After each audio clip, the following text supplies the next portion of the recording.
Amazing. Thank you guys so much for coming. I am especially excited about today's panel because it is an assembly of three friends, three people I have had the pleasure of working with. From my perspective, I, for the last few years, was head of strategy at Layer Zero Labs and am now a venture partner at Bain Capital Crypto. I also trade and have used all three of their products. What's really special? What did he say? Going? How's it going? The trading. Just backstage, we were talking about how my summer went, and with a lot of free time traveling around Europe, I was trading meme coins, and I lost a lot of money on Jupiter. So, But how was the trading experience? Was it good? It was quick. It was good. Yeah, it was. I used it within Phantom. Yeah. This is also a really special arrangement because these are three founders of protocols that actually do move and determine the pace of DeFi acceleration based off of the decisions they have to make each day, hard ones. It's not easy running a protocol. And so throughout the panel, my hope is that we'll be able to cover and dive into specific stories, hard trade-offs they'd have to make, and also how they interact with each other. So yeah. I'm going to kick it off by asking each of you to give a very brief description of your protocols.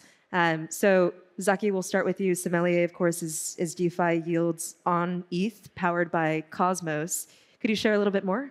Yeah, so I think one of the things that we got, so like Sommelier, it's a protocol, myself, my co-founder Christy, we've been working on it for about 3 years. High watermark TVL is 100 million. And we sort of wanted to build a system that would safely generate yield for users. I think like the last cycle, we saw a lot of seed DeFi that onboarded capital, but rugged all of the users. The vision of Sommelier was to build something that felt a lot more crypto native, but gave that user experience of deploying your capital, getting sustainable yields without having to constantly be optimizing, moving your funds from one farm to another. As the market has evolved, you've sort of seen strategies play a larger and larger role in the DeFi user experience, especially in the Ethereum EVM landscape, though you're starting to see similar products on Solana, where users can deploy their capital and it becomes a liquidity provider for the lending protocols. It becomes a liquidity provider. So rather than protocols having to sit there and micro optimize their incentives so that they can get their Discord chat to move their money from this lending protocol to that lending protocol and this DEX to that DEX, you could just have you can incentivize people to use a vault. And so you're seeing this more and more across crypto as the sort of vault thesis plays out. When we built this thing, I wanted to also sort of experiment with the idea of integrating Cosmos and Ethereum into a single user experience. So from our users' point of view, they're just using Ethereum, but they get this safety property where there's it isn't just a glorified multisig. There's actually an app chain behind it, sort of doing a bunch of things to protect users from potential things that could go wrong in a strategy environment. And we'll talk more about Cosmos throughout the discussion. Zaki, in a lot of ways, is I would say, the father of Cosmos and has a lot of side projects.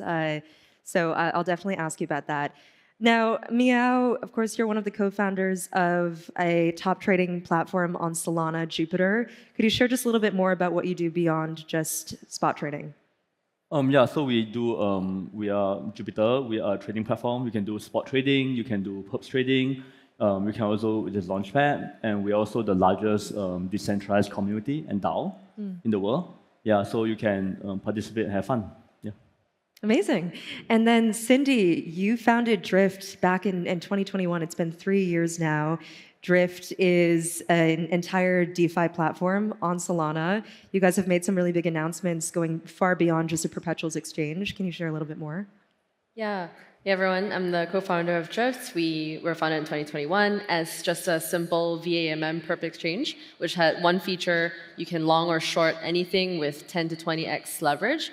And since then, we've grown to label and become more of a decentralized DeFi infrastructure for capital efficient DeFi. And what we mean by this is we see Drift more as a pool of capital on top of which products can be built. We currently have about 500 mil TVL. We have one of the leading perpetual platforms on Solana. But beyond that, we also have borrow lend. We have vaults that generate native yield on Drift. And most recently, we also launched prediction markets. So you can actually trade real-world outcomes on Drift with this like unified pool of capital as well. I think people often forget that Solana has actually only been around for a couple of years, and that consumer DeFi has been around actually in a usable state for even less. Zaki, you've been building in the space for, I don't want to age you, maybe a decade? A decade, yeah. Could you share a little bit more about some of these watershed moments or like tipping points that actually have led us to where we are, either pulled us back or put us forward? Yeah, I mean, I think one thing that I think is probably the most surprising aspect of it is how much of DeFi has kind of it's this weird hybridization of like advanced protocols and things that are being built on top of like very like simple primitives. Like, you know, there was a time when, you know, first we tried peer-to-peer lending and we tried order book trading, you know, on chain. You know, there was. And when was that? What this was 2018. Okay. 2018 was like, you know, ETH Lend, which is what Aave was called before it was called Aave. 0x tried, you know, was building like an, you know, an on-chain or an off-chain order book that executed on-chain. And in a lot of ways, you know, and then those ideas didn't work out. Then Uniswap happened, and we had, you know, an enormous explosion of tokens. It is amazing to me, I think, like, one is a lot of the themes in DeFi just repeat over and over and over again. You know, what we see on Solana now is, you know, at least the early generation of Solana meme coin liquidity is all just, instead of having like, you know, a chain that can support, you know, like a couple of hundred liquid Uniswap V2 style chains, like pools, you instead have hundreds of thousands, but they're still the same math. So all of those things are important. I guess like where I would say like things that are exciting to me is that like cross-chain DeFi actually works. Like people are frictionlessly moving funds from Cosmos to Ethereum to Solana. And from a user point of view, these things feel way more unified than they've ever in the past. DeFi is liquid, it's usable. I think the hardest part though about building right now is DeFi is no longer sexy. Finance should be boring though. Finance should be boring. Finance, yeah. Yeah, it does feel a little bit like boring finance stuff, right? Yeah, like we are boring finance nerds building boring finance infrastructure, and the sexy stuff is like the meme coins that get launched on it. But if you didn't have DeFi, there would be none of this. You could argue that now there are three categories of DeFi that have actually found product market fit. I think of those as derivatives, money markets or lending and borrowing, and stablecoins. Both of your protocols are in the derivative space, and you guys touch various parts of those three categories. Have we actually found product market fit? What does that look like? And you talk about DeFi not being particularly sexy. Like, do users want sexy? I'd be curious to hear particularly from you two, since both of your protocols have hit this inflection point recently. What is it that you've seen that gives you confidence in your protocol? Yeah, I think one of the key indicators we look at is trading volume against centralized exchanges. And I mean, this chart has gone around for years, like DEX to SEX trading volume. To me, finding product market fit in the DEX world looks like that chart continuing to go up over time. Right now, we're trending at like 4%.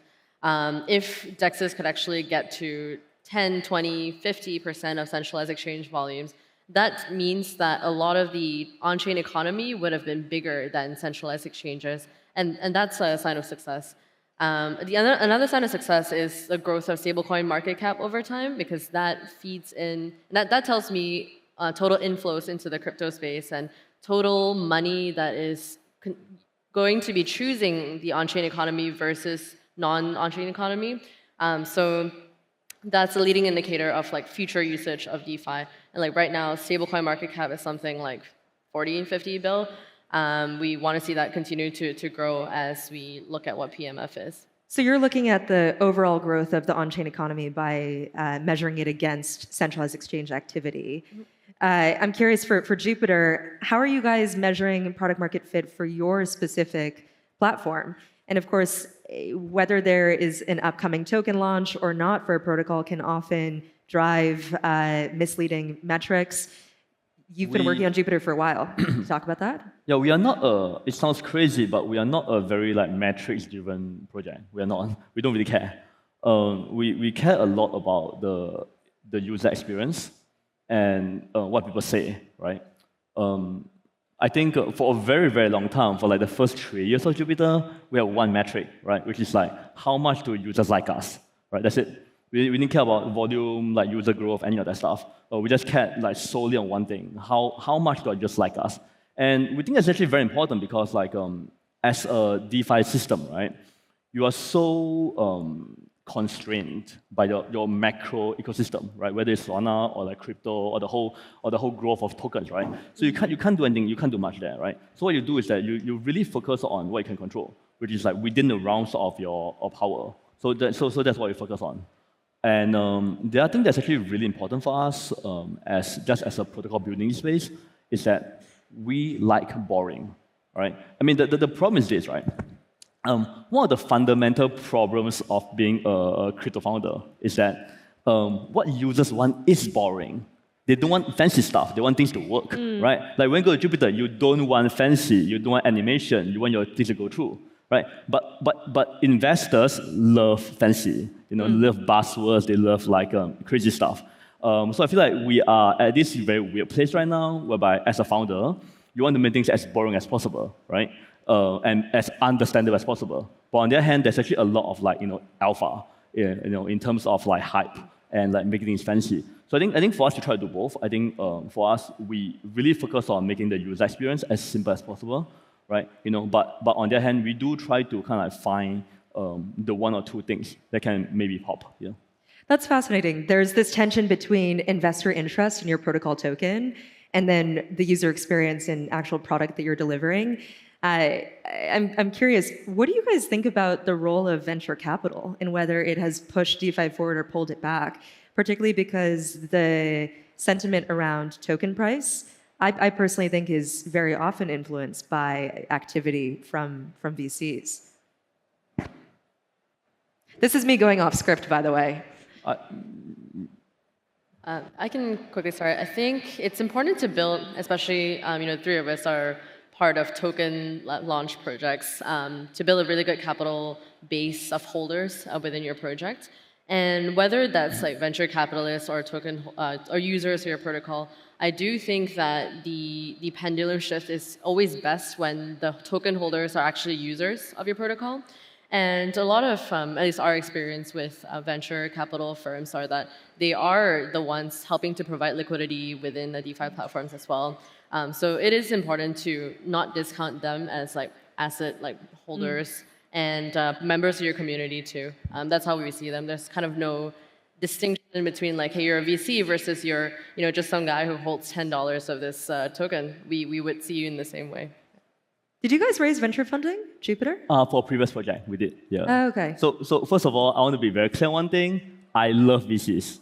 I love them. VCs are so important, right? No, seriously, it's like, I think how is a bunch of like, couple of kids gonna find like venture funding? How can build a team? How can build RPCs? You can't get that shit about VCs. It's not fucking possible, right? So I love VCs. For all you VCs out there, thank you for doing God's work, okay? We love you guys. But that's just a big bun, right? Right? The unfortunate reality of it is that like there's this game that VCs are playing to pump each other's backs, right? And very often it involves like like doing private rounds at increasingly valuations that compel a project to eventually get out there, right, with high valuation, right? So I feel like and then the other very tricky thing about VCs obviously is that the value add becomes less and less obvious, right? With because for example, say you're working in TradFi, right, or they're working in pharma or big biotech, right? The VCs provide a crucial role, right, from being like for being a development stage into the go to market, right? But then in crypto, right, your go to market is the community. So where VCs are not that helpful there, right? Which is why you do see the shift from Twitter influencers becoming VCs, right? And the main value add for VC being like noise, So I feel like those two things are kind of unhealthy, right? Whereby the need to kind of like make your portfolio look good. The second is that like the unclear value in many of them, right? So I feel like I think personally what I want to see is that I want to see flatter rounds, right? That means that low valuations and you're done. You don't need to, and we shouldn't encourage this activity where founders just go higher and higher and higher, right? That's one thing that we shouldn't encourage. The other thing is that I do want to see a lot more like domain expertise VCs, right? Whereby they really contribute like deep, like technical ecosystem, like expertise, not just pump, right? And thirdly is I think very important VCs is that I think they have to be embedded with the community. That means that they can't be the adversary, the PvP thing between VCs and retail has to be resolved, right? So those are the Meow, and we will see those two Meow. So in summary, I love VCs. I really do. I wouldn't be where I am without VCs. But I do think there are some like really big structural changes. Yeah.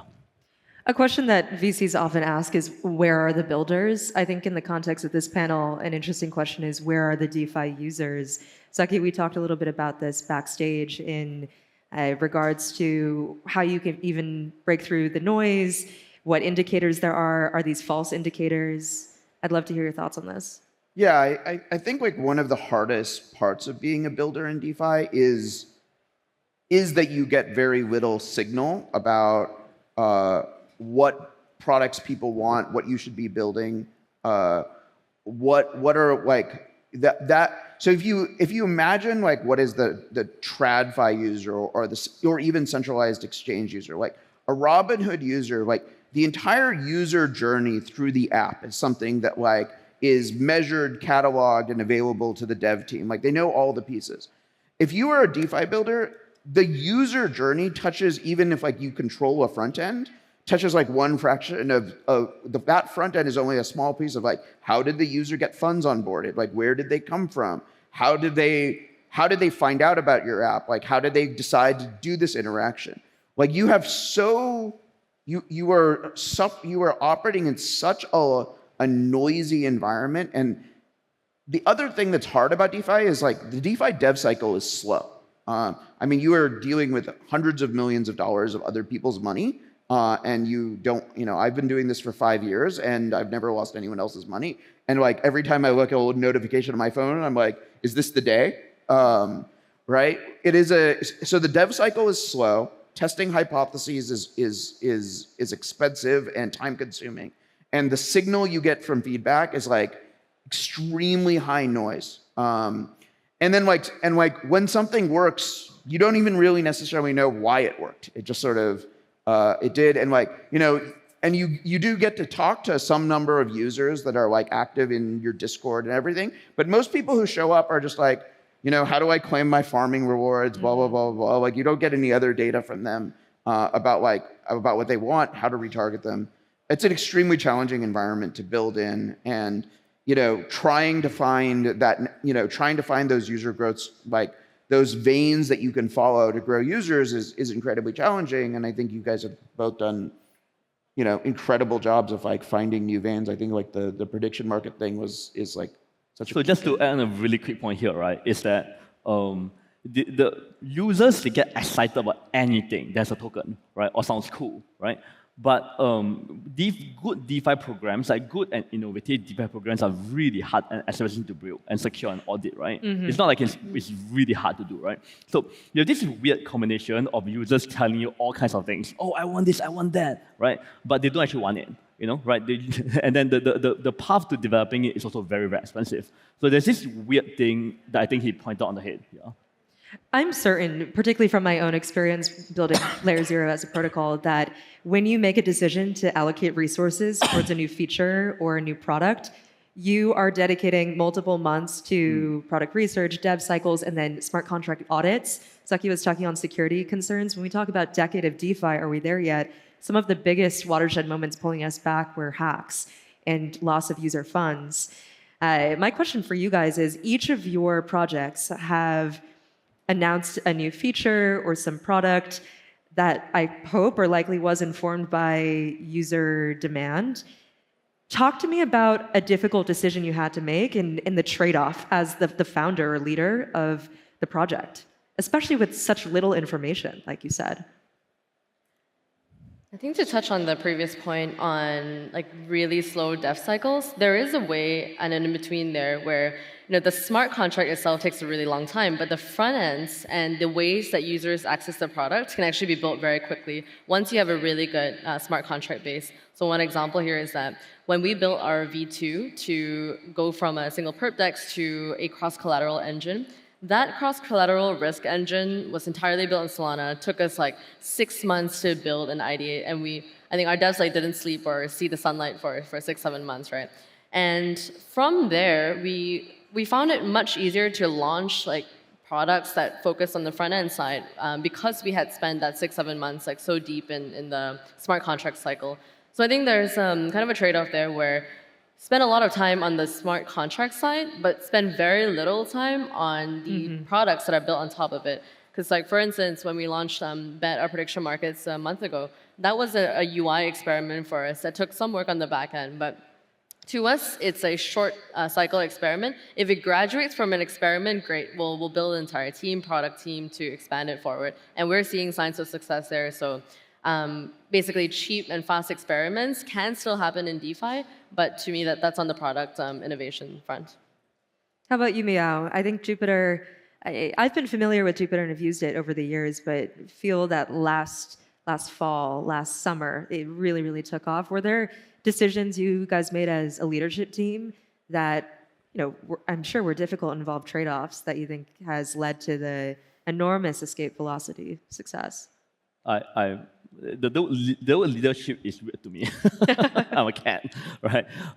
So I think, in all honesty, I feel like it's a combination of just really thinking about what users want, right? I mean, we are okay, users want boring. I'm not kidding. Users want boring, right? So we are fuck it. We're not going to do fancy stuff, right? Users want boring. We're going to make it as boring as possible, right? So for example, one thing that we worked extremely hard on was slippage. Right, dynamic slippage, right? Because when the user sets slippage very high and stuff, right, it's very problematic because they get wrecked, MEV comes in, lots of problems, right? But they always do it very high. Why? Because they get transaction true, right? So and in fact, some users also set 5% when you're doing stable coins, right? It's kind of stupid, So we innovated, we experimented like crazy, right? Just experimented for months and months to get the exact UI right. And now it was really well now, right? But it sucked for a long time. Right? But that was an example of a boring thing that we did, right? Just because we think that it makes it better for the user, right? Another thing that we did was that, but there's also the other side, right? Which is the cat side. So there's the user side and the cat side. Okay, the user side is all user focused. The cat side is just whatever is fun, we just go, So we do that. We all our projects are So there are things that we do because it's boring and for the user, and there are things that just sounds fun. It could be someone wants to try it, right? It can be engineer and team that goes I want to do this thing, let's go. So so I think we do two things. Yeah, because think about it, right? Now, here's my philosophy. Nothing works. We don't know what works, right? So what you do instead is that you kind of empower people to do stuff. Right? Yeah. So either you do so there's two things, right? There's a theory of exploitation and exploration, right? So you have things that you exploit, it's gonna work, people want it, you're going hard on that, right? And things that you don't know fuck, right? So what you do is that you just let people do it, So that's how we do it, the human side and the cat side. So approaching protocol building from a boring first perspective, of course, you can be more and a fun first perspective, yes. Yeah. Boring first and fun first, yeah. Because I know you, and you're a fun guy, and they have cat debts, and there's spontaneity for sure. Yeah, you're welcome. I want to understand a little bit more building an enduring protocol. Zaki, there's a debate right now around building on an L1 or building on app chains, and I think you have really great insight into this since you have been deeply involved in Cosmos for a long time and have seen many iterations of what is now sort of the roll-up as a service approach. What are your thoughts on this? So I think that one of the things that has been a challenge so a lot of DeFi, I think in general, struggles. So there's lots of mystery pieces who are the liquidity providers? Who are the liquidity providers? Who are the traders? Where are the demands? So in DeFi, you're growing in the dark, and then there's this challenge of build it and they'll come. right? Like a lot of teams, I think a lot of where I contribute in a lot of things is like, I am willing to keep trying go-to-markets until something works. And have been doing that across many different protocols and try to do it in environments that are frequently very challenging. And so, we built, there are a lot of cool DeFi things that have been built in app chains. I think delivering those to the market has been just like a considerable challenge. The work that Cosmos collectively had to do to, for instance, support DYDX in terms of coming into Cosmos was enormous. We got USDC launched. We added new features to the consensus engine. We did all kinds of new stuff just to support that single DeFi use case. And DYDX has had a modestly successful go-to-market, but I think that we all expect more and we all want more. Go-to-markets are incredibly challenging, and you can build the coolest protocol in the world, but if you don't find a way of drawing users in, and this is the supply side of assets to trade, et cetera, that all of these tokens, every DeFi protocol relies on. We need new things that users will get excited about in order to bring volume, liquidity, TVL in. Otherwise, we just kind of spin our wheels, and we can't be, we don't own the full supply chain. Are DeFi founders actually evaluating building on an L1 versus an app chain from a technical perspective? Or do you guys think it's purely go-to-market in the sense where if you launch your own app chain, there's utility now for your token? So before that, just want to give a big flowers to him. Building DeFi on Cosmos is hard. It's playing on fucking hard mode, man. It's the number of variations there and the number of user fragmentation there is insane. Just flowers. It is. Bro. The question about L1s and utility for your token if you launch an app chain, Cindy, you chose very early on to launch on Solana, and you guys have stayed very loyal and true to Solana. I'm sure you've had to have that conversation with your co-founder. Should we launch our own app chain? Should we or not? The biggest consideration for us was, one, do it in a go-to-market environment that's actually conducive to your success. I think the biggest reason we chose Solana, one, was that it was actually the only chain available besides ETH L1 in 2021 when we started building.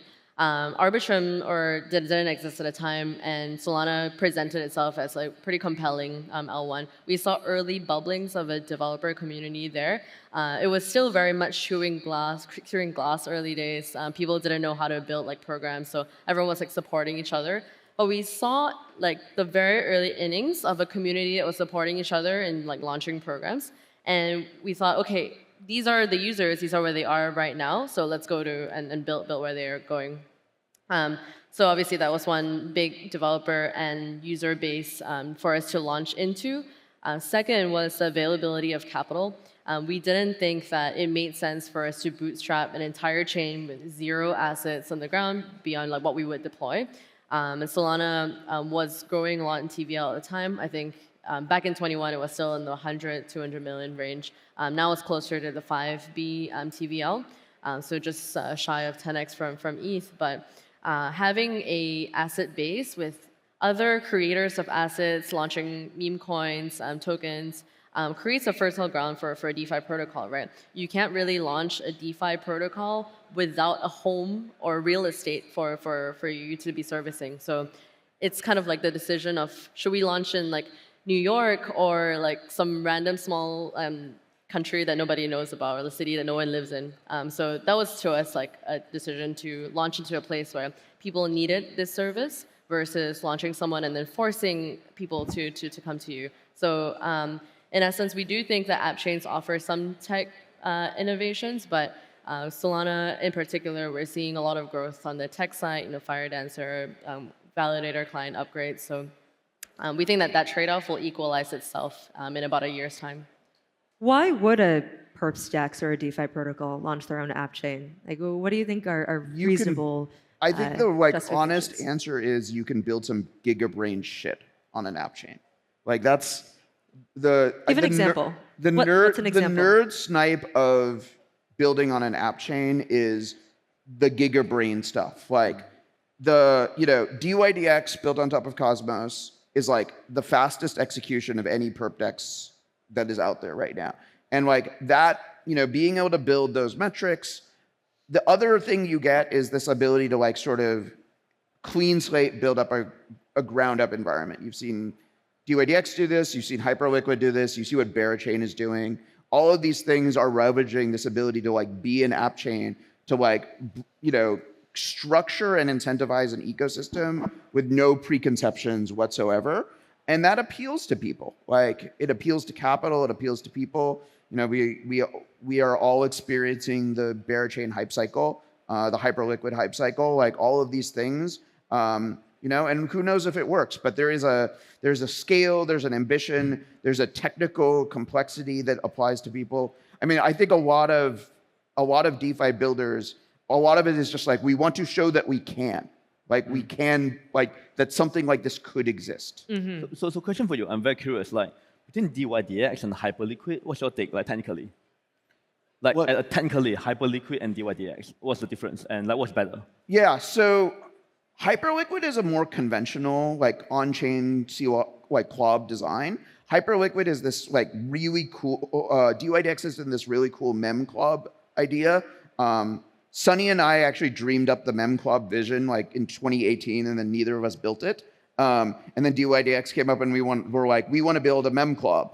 And they looked at every possible technology that was out there in the entire crypto ecosystem, and there's like, well, there's only one thing that we can build this on, which is the Cosmos stack, and they wanted to build it, so they built it. And they were like, we're gonna like, eat glass on the go-to-market and like solve all these other problems of user onboarding and wallets and all of this other nonsense that they're dealing with now.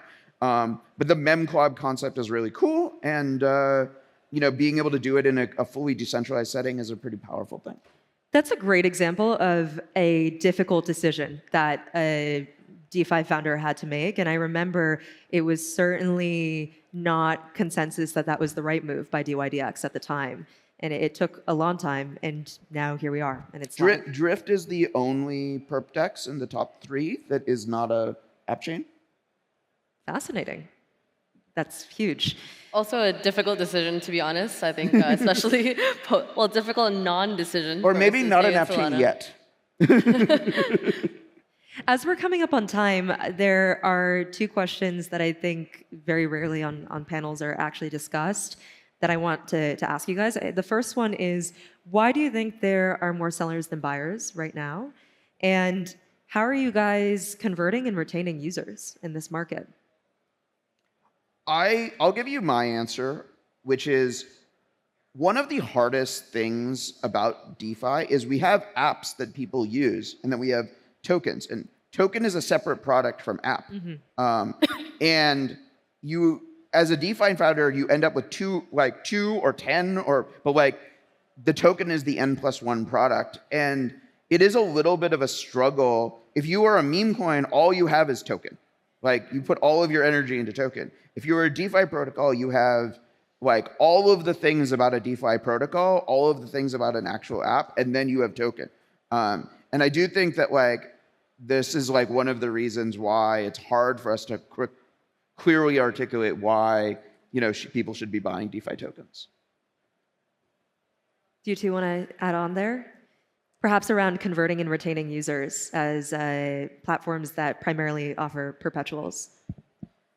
I think incentives can only get you so far. Like you can spray token incentives as far as possible, but the moment they stop, if your users don't actually like your product or you're not solving a need, that's like the clearest way to tell that a user doesn't need it. I think the easiest way is really to go down very, very basic like grassroots. And DeFi protocols, like once you get to a certain point, probably don't do this enough. Like, do you know who your top 110 users are? Have you actually built BD teams that service these people and like make sure that they're coming back, keeping their capital on the platform? But that plus just constant pushing out new experiments that users might like are probably the easiest like retention methods. Well, not easiest, but the most obvious ones. Yeah, I'd love to hear your thoughts on this, particularly because within the Solana community, you're such an iconic figure, and I think a lot of Yeah, you. I think a lot of the reason why people are attracted to the Jupyter community and stay in it is because of the work you've done on the software side of things with community. I think the answer to all three things is love. Okay. Like love. No, I'm not kidding. I'm serious. I'm very serious. I think you have to love your users. Like really care for them. Like we spend so much time on like problems you wouldn't imagine, right? Like we probably spend like I think easy like I don't know like half of our operational thinking is on our users, right? And you also gotta love LPs, right? Because for perps and stuff, there's always a big LP pool. Take care of them, right? So there's always like and people, and so you got to take care of the LPs as well, right? And you got to understand that they put the life savings in there, they really concerned about stuff, and you really gotta like take their love, right? And community too, right? You really have to love like engaging the community, right? So I think and really talk to them, and if they're frustrated at token price, you have to be empathic with them. You have to just talk to them and just talk to them. So I feel like if you do everything very nicely, you love your users, you love your LPs, you love your community, then ideally, hopefully, right? Then the virtuous cycle comes in, right? The users provide fees to the LPs provide liquidity to the users, and they because they love your product so much, they become community members, right? And I'm saying, right? And then so I think that virtuous cycle sets in, right? So I feel like that's how we think about it anyway, right? Because guys, I'm telling you guys, it's so fucking hard, man. Seriously, if you don't hit the flywheel, right, whereby your product and your liquidity and your users and your community, right, are in sync, right, it's painful. It's fucking painful. I don't even think it's possible. Yeah, that's it. For some reason, I just keep doing this over and over and over again. It's an addiction at this stage. Oh, good. Oh, good. Zaki's involved in more than 10 projects at any given time. Yeah. Dude, I was part of the early Ethereum wars as well, man. Ethereum, like DeFi wars and stuff. I started WPTC, right? And also I was involved in like Kyber incident, right? Dude, brutal, man. It's like every new ecosystem is a new war, right? And it's also like it's also frenemy kind of thing, right? Right? Whereby it's like you have that you talk to each other improve, and it just ends up at a given place. But the journey there is brutal, Yeah. I think that's a fantastic note to wrap up the panel on. Part of why I was so excited for this is because I have the privilege of working so closely with founders and have picked up those 2 a.m. calls when they're making very, very difficult decisions. And as you three have talked about throughout this, it's the difficult decisions that have led to some of the most important moments, like those inflection points for the entire category of DeFi. It's also very fun, and clearly, like Zaki, for example, you continue to take on crazy side projects, side quests, and for you two, I know it's a very fun undertaking for you both. So thank you guys all so much for being generous with your thoughts. Can I say something real quick? Very quick, yeah. Really quick. So just to say, like, if any Seb is here, awesome. James is here as well. So if anyone is watching in the Jupyter community, thank you so much. I love you guys. Yeah, that's all. Oh, okay. Well, thank you guys. Seb. Thank you.